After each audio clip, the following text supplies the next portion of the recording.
She went from a top 10 tennis player to the biggest loser, but not in the way you think. We're serving the details on Anna Kournikova. Anna Kournikova was born in Moscow, Russia on June 7, 1981. Her father, Sergei Kournikova, was a former Greco-Roman wrestling champion who held a PhD and later became a professor of sports and athletics. Kournikova's mother, Alla, was a 400-meter runner in her youth. Kournikova was 5 years old when she got her first tennis racket for Christmas. She started playing regularly soon after. According to Sportsmates, Kournikova later explained to an interviewer, "I played 2 times a week from age 5. It was a children's program, and it was just for fun. My parents didn't know I was going to play professionally. They just wanted me to do something because I had lots of energy."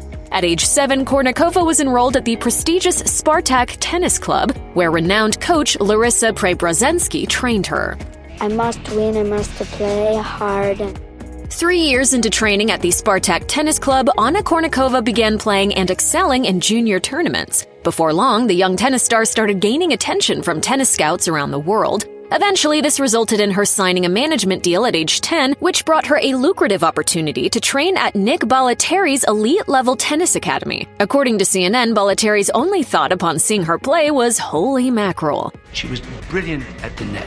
She was a genius. Moving to the U.S. would later pay off in her tennis career. At age 14, Kournikova won the European Championships and the Italian Open junior tournaments. In September 1995, Kournikova made her WTA debut when she received a wildcard place to compete in the qualifiers for the Moscow Ladies Open. Remarkably, she managed to progress to the main draw but bowed out against third-seeded Sabine Appelmans in the second round. Later that year, Kournikova would go on to become the youngest player to win the Junior Orange Bowl in Florida. Such a meteoric rise culminated in her being crowned 1995's ITF Junior World Champion and Junior European Champion.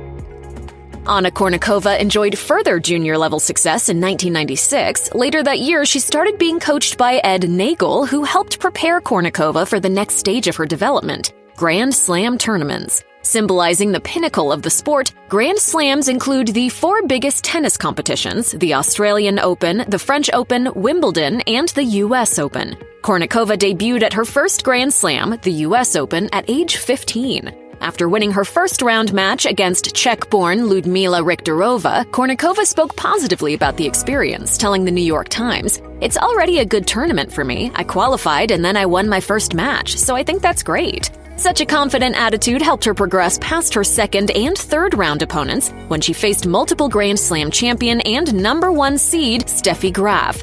Kournikova suffered a sobering 6-2-6-1 defeat, but her successful debut catapulted her ranking from number 144 to 69. Such success was duly recognized at the sport's end-of-year awards, where she was voted WTA Newcomer of the Year for 1996. Anna Kournikova continued to improve in the 1997 season. She started making inroads into the doubles game as she finished the year ranked 32nd in singles and 41st in doubles. Kournikova's most notable success story that year was reaching the Wimbledon semifinal in her debut outing. However, she lost to the eventual champion and fellow rising star Martina Hingis. The following season, in 1998, Kournikova broke into the WTA Top 20 rankings for the first time and was seeded 16th for that year's Australian Open. This was followed up by reaching her first WTA singles final at the Miami Open, where she lost in 3 sets to now legendary player Venus Williams. This success was matched and even surpassed in the doubles discipline, where she partnered with Monica Seles to win her first WTA doubles title in Tokyo. Kournikova finished the year ranked 10th.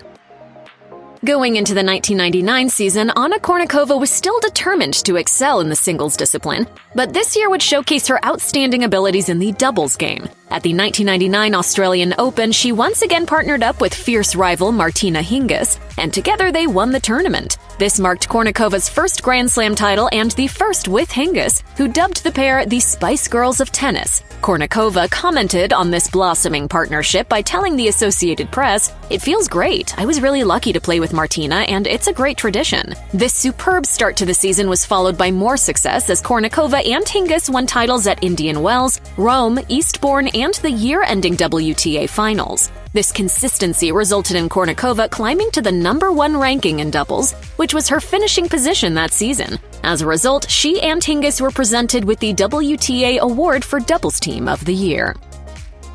As a young rising tennis star, Anna Kournikova began courting the attention of commercial partners who were keen to sign her up for lucrative sponsorship deals. While her exploits in the game earned her just over $3.5 million in prize money by the completion of her career, this sum was easily surpassed by her early sponsorship deals. Deals with brands such as Burley Lingerie and sportswear brand Adidas reportedly earned Kournikova $6 million in 2000, on top of her $748,000 in prize money that season.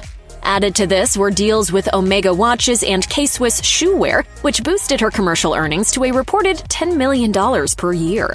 Tournament organizers capitalized on her commercial success by scheduling her matches on show courts, even though her ranking would normally not warrant this. This was remarked upon by tennis journalist Ben Rothenberg, who told CNN, "I think a lot of other players were jealous of her, perhaps deservingly so. She got a lot more attention and a lot more endorsement money than a lot of players who were better than her." Today's Celebrity Net Worth estimates Kournikova's total net worth at $50 million. As a highly marketable athlete, Anna Kournikova translated her success to music, agreeing to play the love interest in Enrique Iglesias' music video for Escape. She's totally cool. Yeah. She's the coolest. She's great.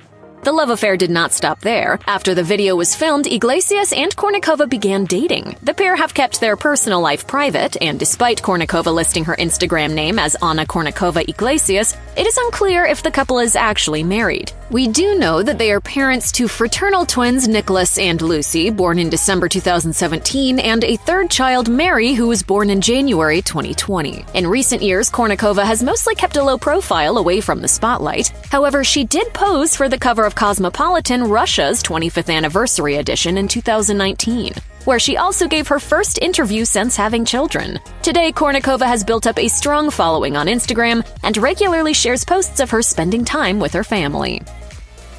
Anna Kournikova's 2001 season started positively as she reached her second Grand Slam quarterfinal at the Australian Open. However, this was soon reversed by a stress fracture in her left foot that required surgery. The injury forced Kournikova to withdraw from a dozen tournaments, including the French Open and Wimbledon. 2002 saw a resurgence in fitness and form as Kournikova competed in the semifinals of Auckland, Tokyo, Acapulco, and San Diego, as well as the finals of the China Open. But again, her greatest success was in doubles, with her and Martina Hingis winning the Australian Open title. Kournikova experienced more injuries in 2003 as a sprained back and an adductor strain caused her to miss much of the season. It was the back injury that ultimately forced Kournikova to retire.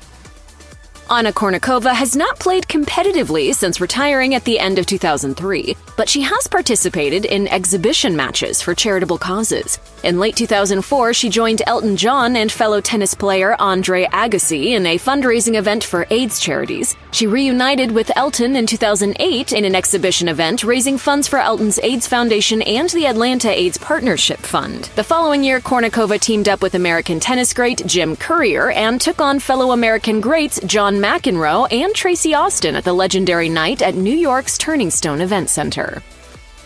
In 2010, Anna Kournikova appeared on NBC's weight loss reality TV show The Biggest Loser, coaching contestants in tennis workout challenges. Tennis is something that your whole body gets a huge workout. You're constantly on your feet. After this initial guest appearance, Kournikova joined the program as a regular the next season. According to Digital Spy, Kournikova was quoted as saying at the time, "This is an amazing opportunity for me to join the Biggest Loser family." Unfortunately for Kournikova, this opportunity only lasted one season. Her contract wasn't renewed for season 13 as she was allegedly described as a nightmare to work with and as unsympathetic to losing contestants. Kournikova said in a statement at the time, "I enjoyed my time on the Biggest Loser ranch. Although I will not be returning as a full-time trainer on season 13, I will always be a part of the Biggest Loser family, and my commitment to bettering lives through health and fitness will continue." Although Anna Kournikova may not have been as successful as some of her peers, various Russian tennis players have spoken of Kournikova's positive influence on their careers. For instance, Grand Slam singles champion Svetlana Kuznetsova holds Kournikova in high regard. Kuznetsova told the WTA in 2017, "For me, she brought really big popularity to Russian tennis, women's tennis. Everyone after her was just after her. For me, she was a big, huge push." She even dismissed Kournikova's critics who cite her career as a failure, adding, "I always defend her when they say, oh, she never won a tournament. So what? She was a top 10 player. It's not just about winning tournaments. I think she was great."